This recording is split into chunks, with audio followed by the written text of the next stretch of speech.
24 घंटा राज्य में अनेक स्थान में हालुका मध्यम धरण वर्षा रेकर्ड कर खास कर उपकूल ओडिशार जिलागुड़िक अनेक स्थान में हालुका मध्यम धरण वर्षा रेकर्ड हो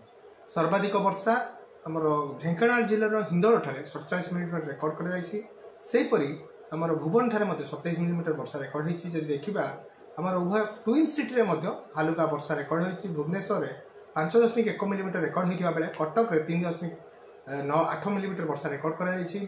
जो गुरुचाप बल सक्रिय रही प्रभाव में जलीय बाष्पूर्ण वायु क्रमागत भाव राज्य को प्रवेश कर प्रभाव में गत किछि दिन धरी हालुका मध्यम धरण वर्षा रेकर्ड कर अनुमान कर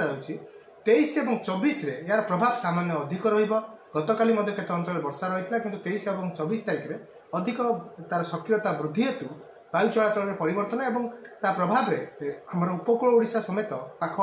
पार्श्ववर्ती जिलागुड़ी वर्षार मात्रा सामान्य अधिक रही पूर्वानुमान जारी कर सहित किसी अंचल में घन कुहुड़ी दृश्यमान होबार संभावना रही घन कुहुड़ी आम चेतावनी जारी कर आमर जो रोचे वर्षा मुख्यतः भाव में सूचना जारी कर रात्रि तापमात्रा विशेष परिवर्तन संभावना ना एवं वर्तमान जो प्रकार रोचे पाग आगामी 25 तारिख पर्यंत यहीपरि पाग रात्रि और दिन तापमात्रा तारतम्य सामान्य कम रोथबारु आमर दिन तमाम ठंडा अनुभूत होउची किंतु कोहला पाग जहाँ अनुमान कर 25 तारिख पर धीरे धीरे हटिबा और 26 रु पाग मुख्यतः भाव में सुखिला रहिबार संभावना रही।